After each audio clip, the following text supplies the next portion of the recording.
Rough Edge FM. Irritatingly irresistible internet radio at roughedgefm.com. Welcome to Magic Talk, the ultimate backstage pass to the world of magic. We dive deep into the art, the craft, and the business behind the illusion. If it's magic, we talk about it. Sometimes.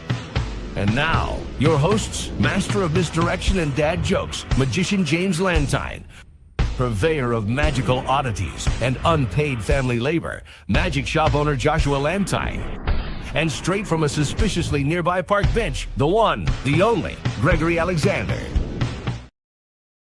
All right, Gregory Alexander is not in the house. Well, I think he is. He's just invisible. Now, He's been working on his new effect. Somebody stole his park bench. Oh, that is a problem. So now he's got nowhere to go. If it's not suspiciously nearby, how is he supposed to come here? That's right. It's gone. All right. So we're going to get right to it. We got lots of things to do. We are in the middle of renovating the downstairs. We are almost done. It actually looks like something. It's incredibly exciting. Yes. Before it looked like nothing. It was a whole heck of a lot of nothing. I know. It looked like my room when I was a teenager, actually. It was quite the disaster. But it actually looks really cool, and I'm excited to be able to do our first real show with it. Yeah.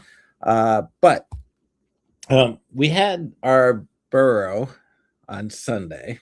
Yes. And we had a magician who went to go see somebody in Los Angeles. This somebody was pretty famous, not necessarily maybe outside of the magic world, but definitely inside the magic world. He has a Vegas presence, so he was performing in Vegas. I will leave the casino nameless, so that way. Kind of gives it away if you go in here. And what is it? Anonymity? It's anonymity. Thank you. Yeah. Something like that. I think I said that right. Yeah, I think you did too. Anyway, he so he's performing in a theater in Los Angeles. They're getting, I think $50 to $80 a ticket, somewhere in that range, 50 to 80 for tickets. So it was priced accordingly. And so the first thing that happens is you find out this magician is going to be at this location. Okay. And you look up the stuff and you look up the bio and you go, oh, this is really exciting. Oh my gosh, I can't wait. And lots of hype. Yeah, lots of hype. So you buy your tickets. So now you're excited about, I'm going to this show. I got my tickets. I'm going to the show. You show up at the venue. Prior to that, you get a text message that says your 7:00 show is starting at 8:00. It's been delayed. So you're like, okay, stuff happens. Yeah. We're going at 8. We'll spend a little bit more time at the restaurant. No problem. So you get there at 7:30, expecting you got to get there a little early to get your seats and stuff. And you're standing in line and the doors aren't opening. And you're standing in line and the doors aren't opening. All of a sudden, the doors open at 9:00. So 2 hours later than the original show time, 1 hour later than the, hey, we're going to be starting late time. So now you're kind of pissed off. Yeah, actually, what is this? Does the person think he's in an 80s rock band or something? I don't know. But right? I mean, you go there and you're like, okay, this is cool. They're going to be an hour late. No problem. We'll spend some time having dinner. Everything's still cool. Everything is, copacetic. Yeah, things are excusable up to this point. Up to the point when it's like nobody's going in even after like 2 hours after the original start. Yeah, so you're waiting in line. And you're thinking, okay, maybe another 5 minutes or so they'll open the doors. The doors don't open. Now 10 minutes goes by. The doors still don't open. Now it's approaching 8:00 and people are going, hey, the show's starting at 8:00. When are we getting in? And then you find out that it's going to be delayed a little bit longer. and then the doors still don't open, and now 8:30 rolls around, and you're still being told that it's being delayed. It will be a little bit longer. And finally at 9 o'clock, the doors open. So you took a person who was excited about getting the tickets, couldn't wait to get there, to now somebody is thoroughly annoyed, and many people are incredibly pissed off. Yeah, that's gosh, I feel bad after starting our shows. What, like 5-10 minutes late? How do you go to sleep with that in your conscience that you were nearly 3 hours late? I would love to know what it was that caused them to be over 2 hours late. Yeah. So this magician friend of ours, your entire show just blew up. Literally, not even figuratively, just literally blew up into pieces. And now you have to go and find a new show. Yeah, did you lose all your equipment and now you're trying to rebuild it all? Seriously. So anyway, they check in. The hotel is like, this delay isn't on us. We've had them in here since 8 o'clock this morning. Not sure what's going on, not sure about the delays, but 1 second. Really, you're gonna leave me talking to myself? Yeah, why not? Okay. So you got these delays. Speaking of, what was the title of the thing? Delivering what you promised? Yes. Somebody is downstairs, and I need to deliver what I promised to them. Oh, who's downstairs? It is Todd, the husband of our student, who is having her birthday on Thursday. Oh. And he is picking up her birthday present. Well, tell Todd to come up on the show. If he will, yeah. Okay. I'll let him know. All right, we'll talk about his wife. So anyway, so you go there and you now have an audience that is thoroughly annoyed. The hotel is taking no responsibility for it. They are absolutely just, like, we did everything we were supposed to do. They had access since 8 a.m. We don't even know what was causing the delay. So now, again, you take these people who were super excited about it to be on the show, to be, to go and watch. Whoopsie, let me hit the right button there. To go and watch the show, to the entire audience being thoroughly annoyed and thoroughly pissed off. So at that point, what are you left with? You better have one hell of a show.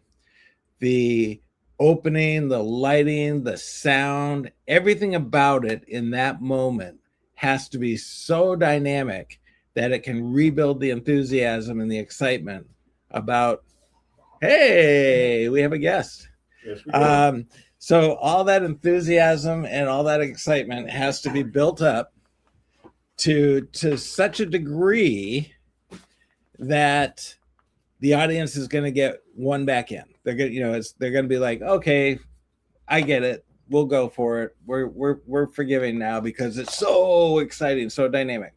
Talking about the opening of the show, it better be like this major, oh my gosh, kind of thing. Yes, I think we may have somebody who is our guest may have firsthand you think knowledge so? On the why he's been to our shows and he's like totally in favor of it. So hey, how you doing? I'm good. How about yourself? I'm good. So welcome to Magic Talk, where we sometimes talk about magic. Sometimes. So sometimes.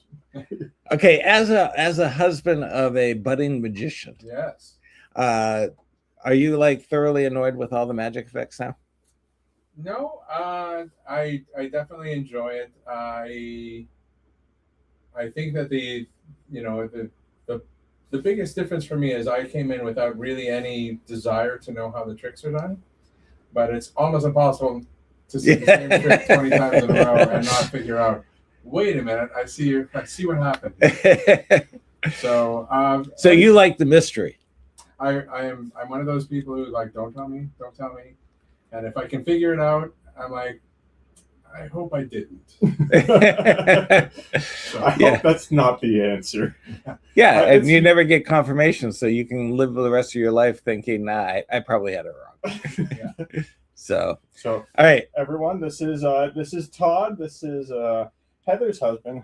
Heather is our student who comes here on Wednesdays. That's right. So, And she's and she's having a birthday, Yes. and she's putting on her own birthday magic show. Yep. She is, and Oh, nobody, shoot, we just nobody gave it knows away. except for you guys, me, and Oh, And our and entire listening now anyone audience. who's listening, I don't think well, it's I any. don't think there's. Yeah, I don't think it's any of our friends that are. So, Nice. so Todd, we were just talking about somebody just recently went to a show in Los Angeles. Yeah. And they bought their tickets online. It was like between $50 and $80 for the tickets. They bought their tickets online. They go to so they're all excited because the PR and the hype about it is like, oh, it's this Vegas magician coming to LA. Ooh, I can't wait. So during the day of the event, they get a text that says the show's going to start an hour later. So instead of 7, it's going to start at 8. So you're like, okay, we'll go have a little bit longer dinner, right? Enjoy each other. You get there at 7:30, the doors don't open. 7:40, doors don't open. 7:45, you start questioning, hey, the show starts at 8. When are we getting let in? And they're like, well, there's another delay. So now it's going to be 9 o'clock. And so you're waiting and you're waiting and you're waiting. People are getting annoyed in line. They're yelling at open the doors. And finally at 9 o'clock, you get in. So the show's not starting at 9 because they're just letting people in at 9. At that point, where's your attitude? Not good. And you know what? When my first thought was, they scheduled another show and they're doing 2 showings. They kicked me to the second show. Ah, Oh, so there's some that would be giving them too much grace. yeah, I believe so. I was gonna say you're giving some grace with that Well, scenario. that's the business-minded work. How do I get more? Yeah, That was rather nice, actually. It was. I would be so happy if everyone thought that I was so successful that I had to cram in another show. well, unfortunately, when they went to complain to the hotel was like, listen, we let these people in at 8 o'clock in the morning. They've had the theater the entire day. We have no idea what the delay is. Wow. Yeah. So they were very apologetic. But now you're sitting down in the theater seats and you're probably a tad bit annoyed, right? You've been standing out there for an hour and a half waiting to see this show. You finally get in. What is the one redeeming thing they can do that pulls back that excitement? They can blow my mind with On the opening, right? Yeah. We could give you a good show. I'm assuming Well, that would be the idea. Yeah, but you gotta get primed for the rest of the show. So you gotta have that opening that's gonna be like people are gonna be like, okay, this was immediately forget yeah. else because you're so shocked. yeah, this is worth waiting for. Oh my gosh, this was like incredible. And then they come out with a small little close-up trick that's on a camera with a less than desirable opening. Wow. So now the audience is like, What did we buy? yeah. So this friend of ours, Heather knows, and it was for his birthday. He went down for his birthday. Yeah. So his wife surprised him with this present. She thought it was going to be so awesome. She thought, this is great. Yeah, I He can't wait to loves take him magic. here, going down to LA in a nice theater. He loves magic. This is going to be amazing. Yep. And then, They walked out after Immediate. 30 minutes yeah. of the show. They Yeah. actually walked out. I want to go back to what you said, Jim. There was a thing that Steve Martin said. I think it was in a commercial for that series Masterclass, Yeah. and he was talking about stand-up comedy, and he said the stupidest thing a stand-up comedian can do is walk out to the crowd and go, "How's everybody doing tonight?" Because it is simply just the thing that everyone else is going to do. You're just basically letting them. You're just coming down to the level of low expectation. How's everyone doing tonight? When he's like, you should come in and just blow their minds with something just off the wall and great, and lock them in so that from minute one they're engaged. Okay. The rest of the show can suck as long as the beginning, that one little 5 minutes that sliver is like, hey, yeah. So speaking of stand-up, so the Pope lands in Boston. I don't know if you saw this in the news or not, but he flies to Boston. Okay, it's just a joke. And he gets out, and the limousine driver's there, and the Pope says, man, I've always wanted to drive one of these limousines. Can I drive? And the limousine driver's like, how do you say no to the Pope? I mean, what do you do? And so he let the Pope drive. And they're cruising down the 93, and a state trooper pulls them over, walks up to the limousine, says, license and registration, please. Rolls down the window, hands him the information, looks at it, runs back to his patrol car, calls the chief and says, Chief, I got a problem and I'm not sure what to do. And he said, well, what is it? He said, well, I pulled over somebody really important and I'm not sure how to handle it. And he said, well, who is it? The mayor? And he said, no, bigger than that. And he's like, the governor? And he says, nope, bigger than that. The president? No, I think it's bigger than that. And he said, well, who is it? He says, I don't know, but he's got the Pope for a limousine driver. So, oh, man, we lost. Amazing. Our listeners just went to zero. Yeah, right. Darn. I appreciate it. I know. It's it's like, all right, that was the sometimes bit. Yeah. So yeah, so you got to hit them with something big. Okay. And if you don't, then they stay in that thoroughly annoyed space. You've lost them the whole show. Yeah. And then the second trick comes and you're like, okay, maybe this will be better. And it doesn't. Right. And then your wife, after the second trick, is going, I want to leave. And you're going, but I love magic. Maybe let's just stick around. Maybe, it's going to improve. He was trying to be respectful. He really was. He was sitting there.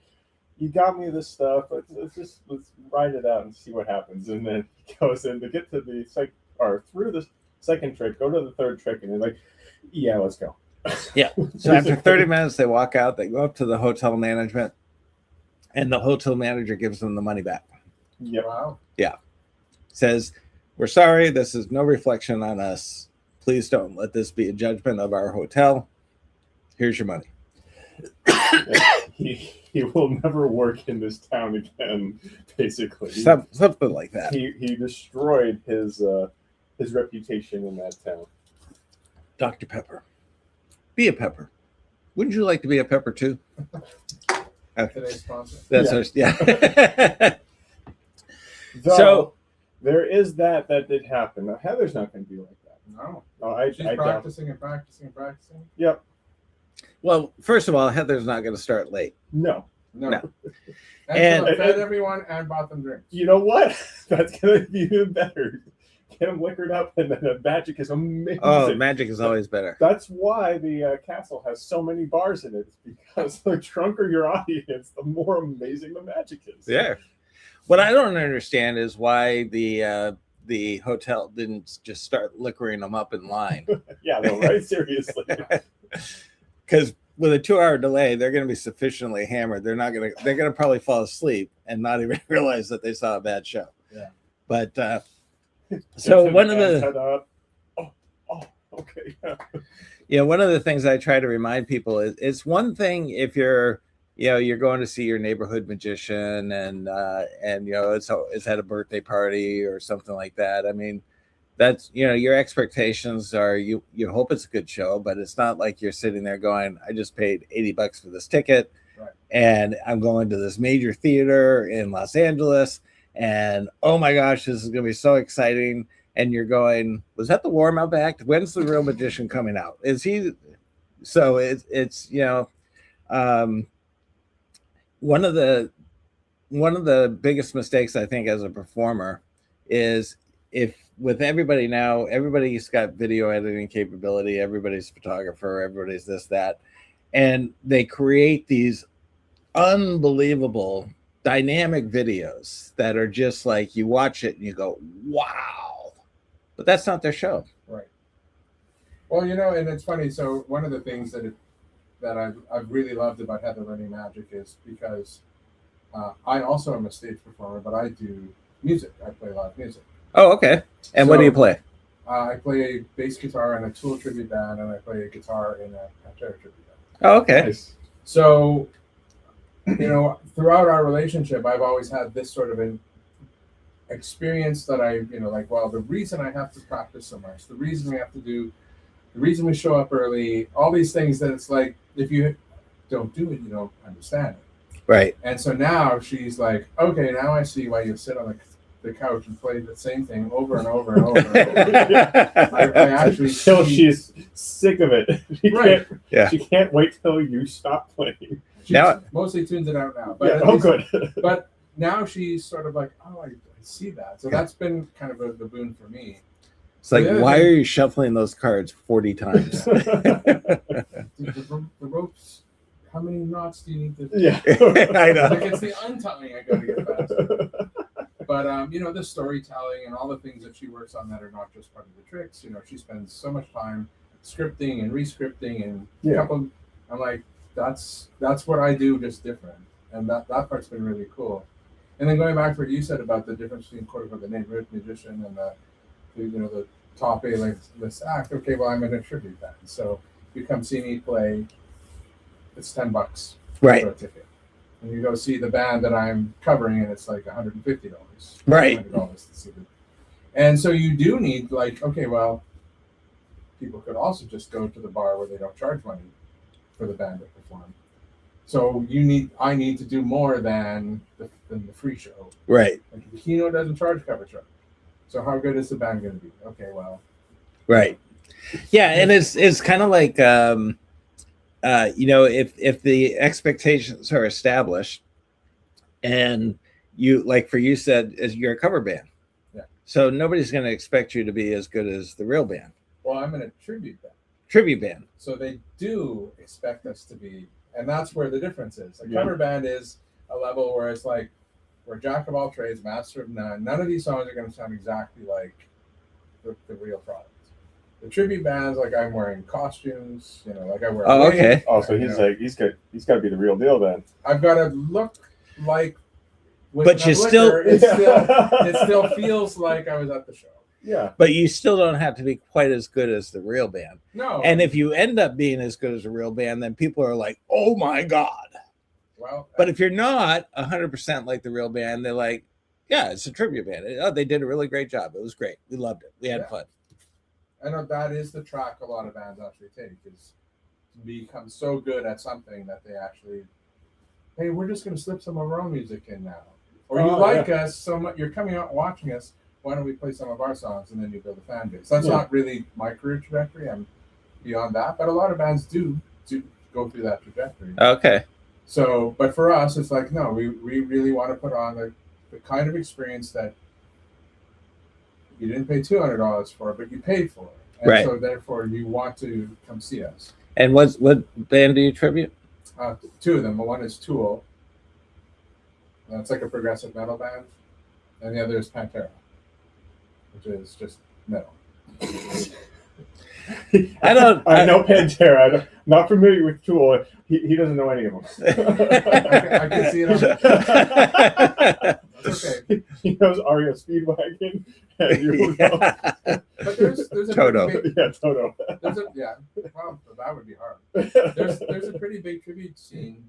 It is actually I would say the prevalent thing people want to go see right now amongst cover music. There's not really a lot of just cover bands doing cover things. It's like, here's a Led Zeppelin tribute. And then after the Led Zeppelin tribute, there's going to be a Beatles tribute. And then after that, there's going to be a Fleetwood Mac tribute. And maybe a Pink Floyd tribute.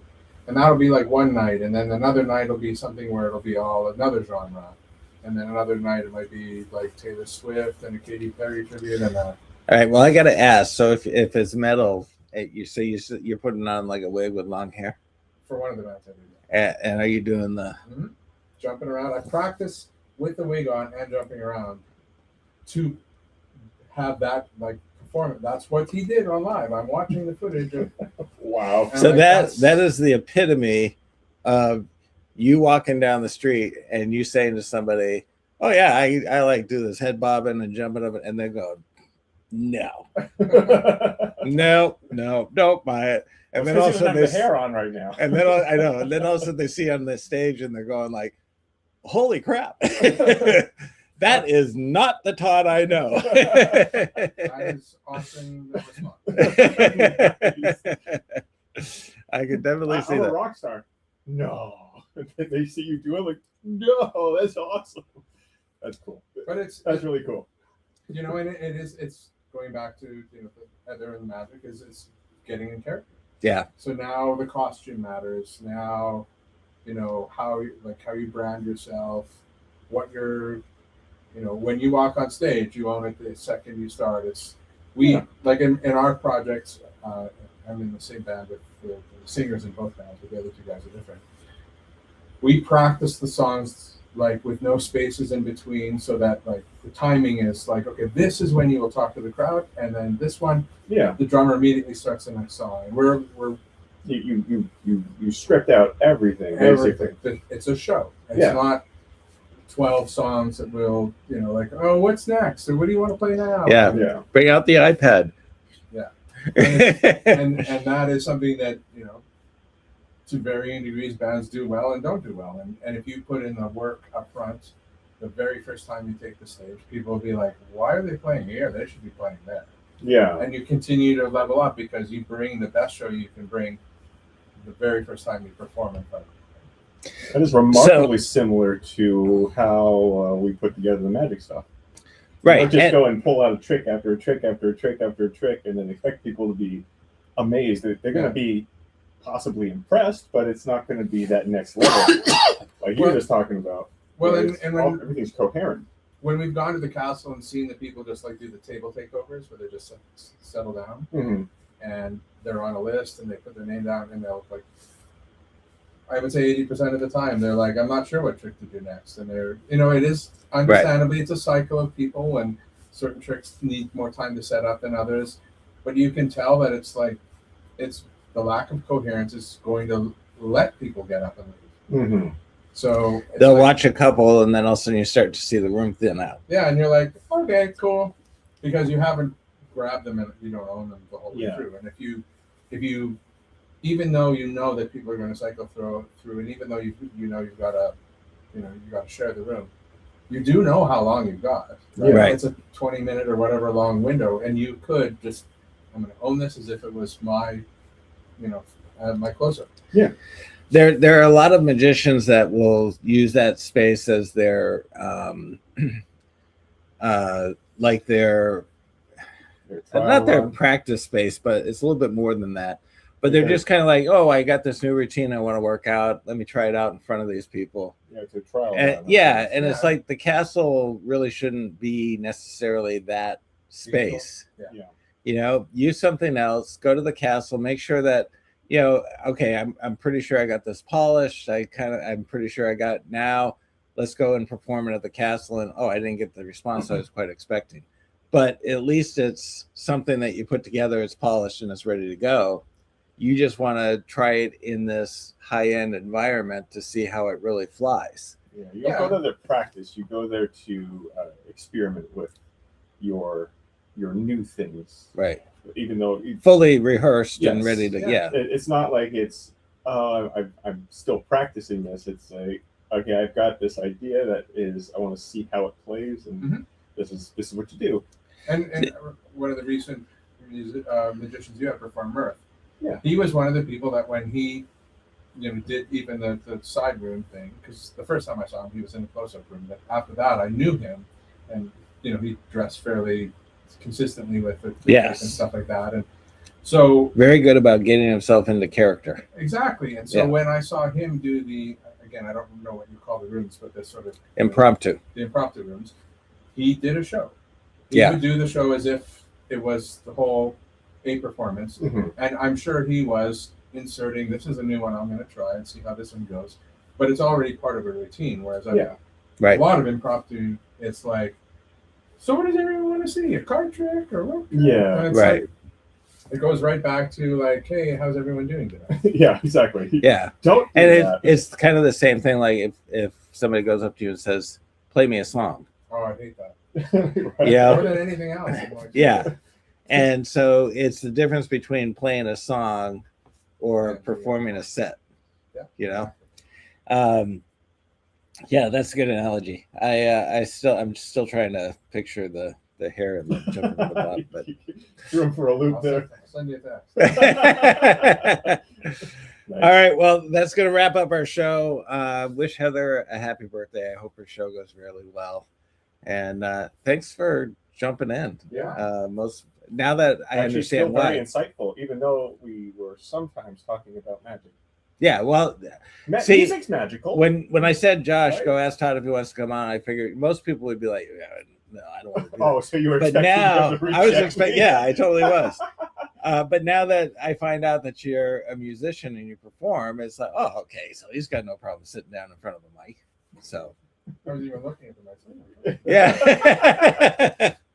Anyway, thank you for coming on. Just as a side note, deliver on the expectations that you're providing, and don't just deliver on that expectation, overperform it. Yeah. So set a bar that you can overachieve on, so that people, when they come in, they got this expectation, and you blow them away. And so So I should put the bar on the floor. yeah, that works. No, they should go to the bar before they see the bar. There you go. Perfect. All right. Anyways, yes, Also, go ahead. I just want to say, if you are here in the Southern California area, we do have a very exciting lecture happening this month on the 22nd. February 22nd from 1 to 3 o'clock. Yeah. If you are here, we are going to have John Bannon. I know, it's like as our first real official lecture. Well, this year, Yeah, our first lecturer this year, but I mean, he's like, Nathan Kranzo was here. yeah, Nathan Kranzo too. But those out of everybody we've had, Right, those he was two like- are on the map. Yeah. So These they are big one. This is a Yeah. really big lecture. Everybody should definitely come down and see it. I don't know did Heather tell you that she's not going to Spain yet? Oh, that's right. I don't know if you're supposed to tell him that. Yeah, that's true. I forgot. Yeah, sorry. You're gonna be going alone. Didn't mean to let that cat out of the bag. Anyways, thank you all for listening. We'll see you all next Tuesday. This has been a Rough Edge Studios production.